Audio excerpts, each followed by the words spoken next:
1906. That is the year U.S. Steel built the city of Gary, Indiana from scratch on the sand dunes and swamps along the southern shore of Lake Michigan. They needed a place for their workers to live. Within a generation, Gary was one of the fastest-growing cities in America.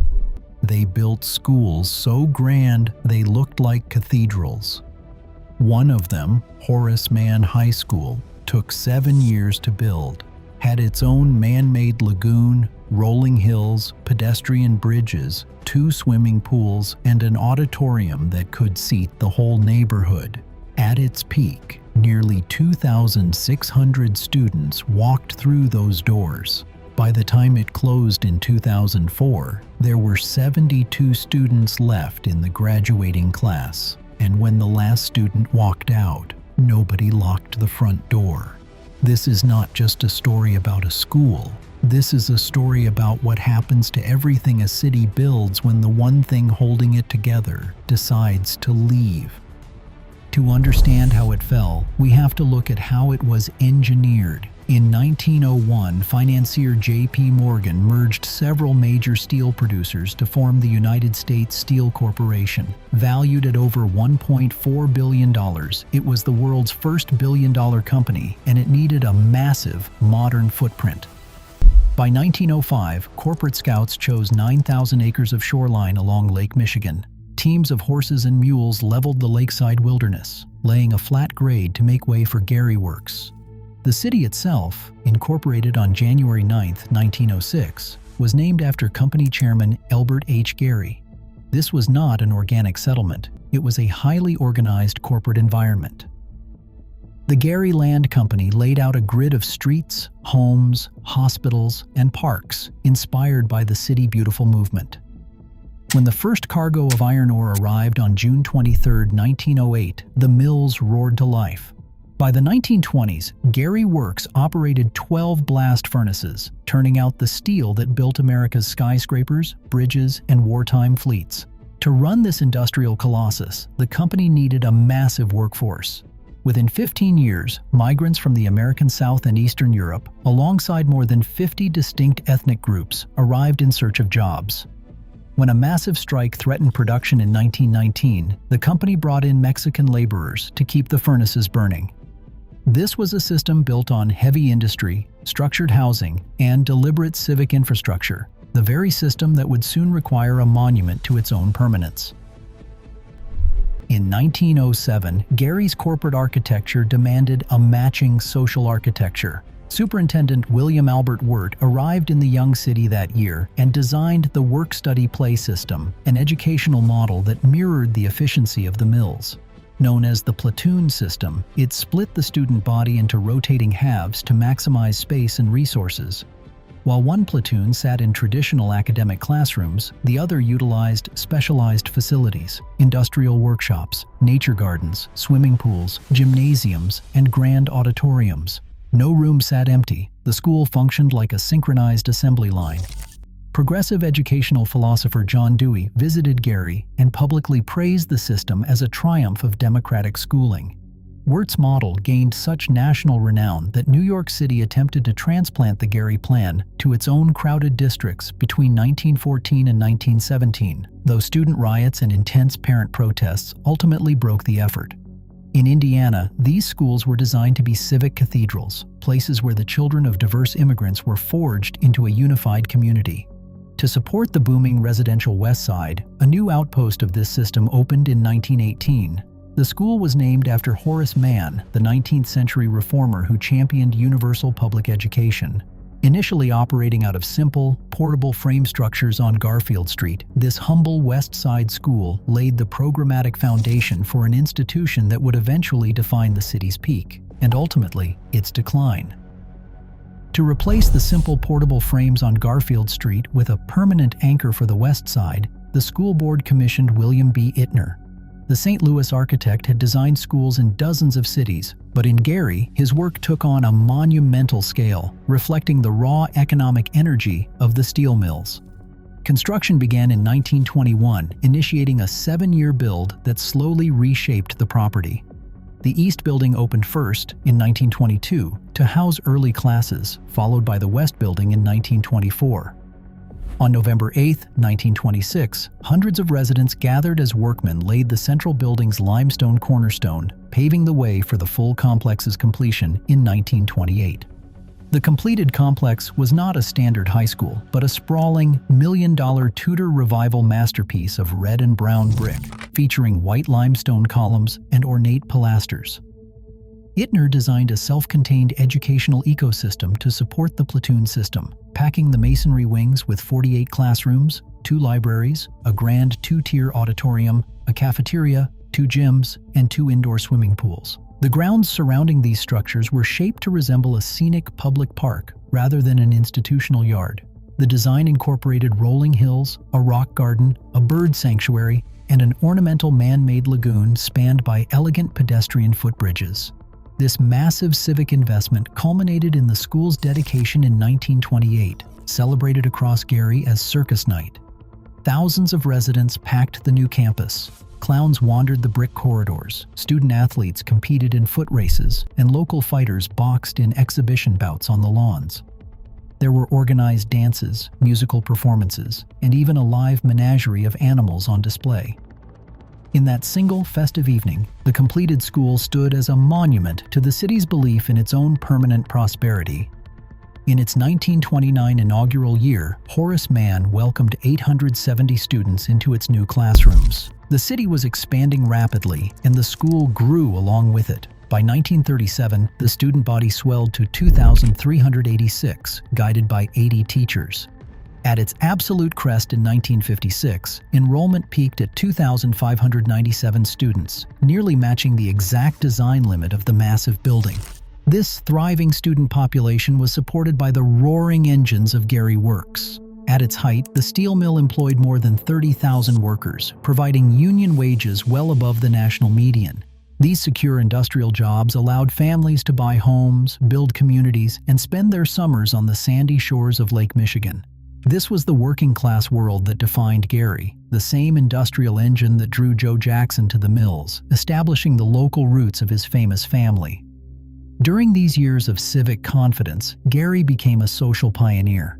In 1945, the city fully integrated its public schools, becoming the first in the Midwest to do so years before the landmark Brown versus Board of Education decision. For a moment, the Grand Tudor Revival School on the west side operated exactly as intended, a bustling, integrated center of a permanent industrial empire where the children of mill workers prepared to inherit a future that seemed entirely secure. The secure future of the mid-century began to fracture along deep racial and political lines. In November 1967, Gary voters elected Richard Gordon Hatcher as mayor. Taking office in 1968, Hatcher became one of the first black mayors of a major American city with a population over 100,000. His victory changed the balance of civic power, triggering an immediate and massive demographic reaction. Throughout the late 1960s and 1970s, the departure of the city's white residents accelerated into a historic exodus. Families relocated to newly developing suburbs outside Gary, taking their wealth, businesses, and property tax dollars with them. This rapid white flight hollowed out the municipal tax base, leaving the school district to face mounting financial deficits with fewer resources. The transformation of Gary's neighborhoods registered directly inside the hallways of Horace Mann. A school that had maintained a completely white student body into the 1950s saw its enrollment completely transformed. Over the next 3 decades, the classrooms mirrored the shifting city around them. By the time the final bell rang in 2004, the student population at Horace Mann had transitioned to 98% Black and 2% Latino. The monument to West Side prosperity was now a school serving a community left to weather a gathering economic storm. In August 1971, the industrial engine that powered Gary began to stall. Gary Works initiated massive layoffs, disrupting the lives of thousands of families whose daily rhythms revolved around the heat of the blast furnaces.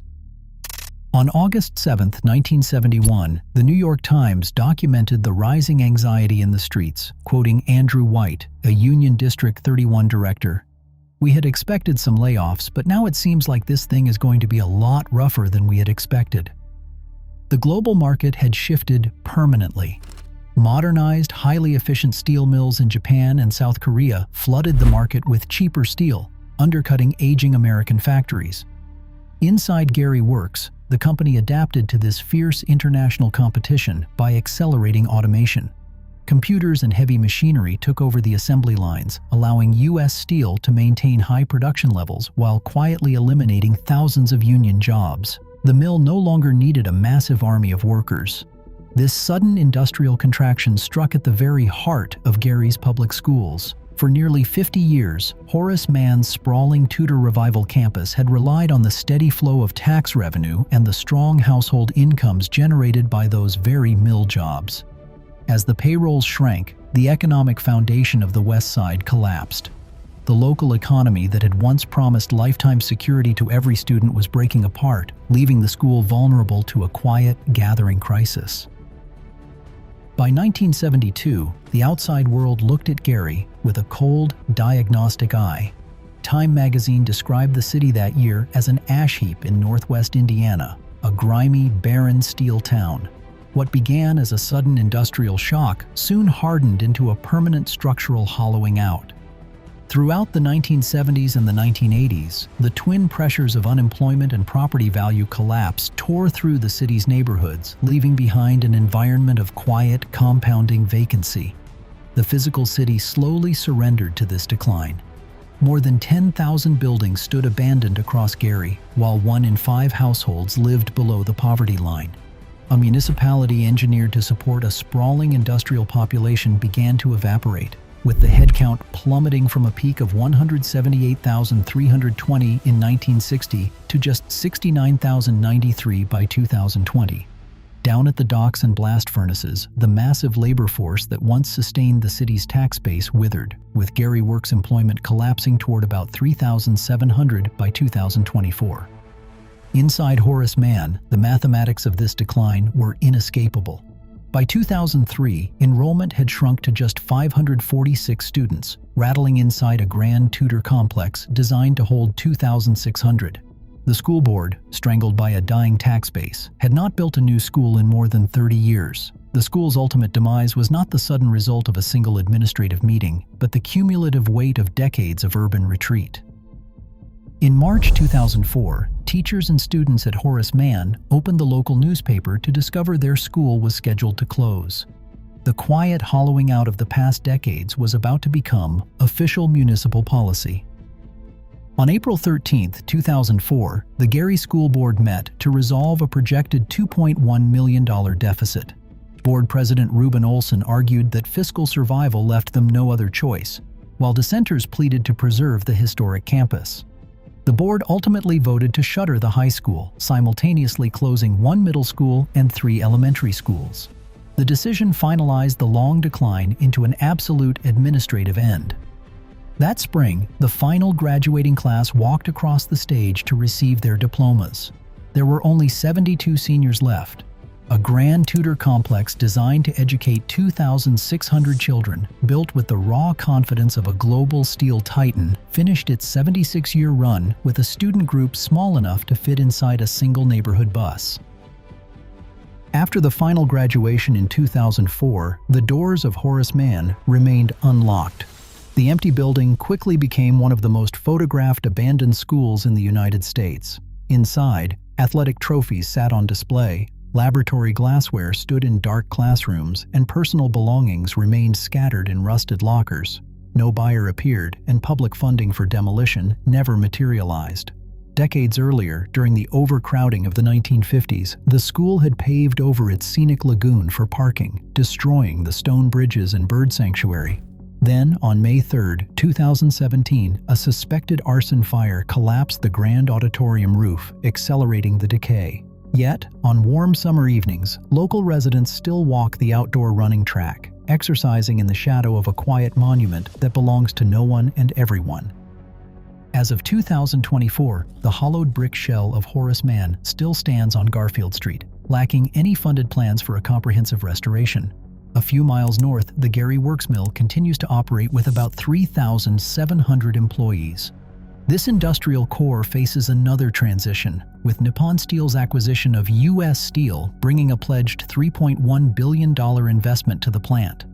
Across the city, the population has slowly stabilized, the murder rate has fallen significantly, and systematic demolition now sits beside a growing cultural identity built around local history, anchored by the nearby Jackson family home. Yet the landscape remains defined by a stark, matching parallel: a steel workforce reduced from 30,000 to 3,700, and a peak student body of 2,597 reduced to 72. The ruins of Horace Mann are a mirror for America's future.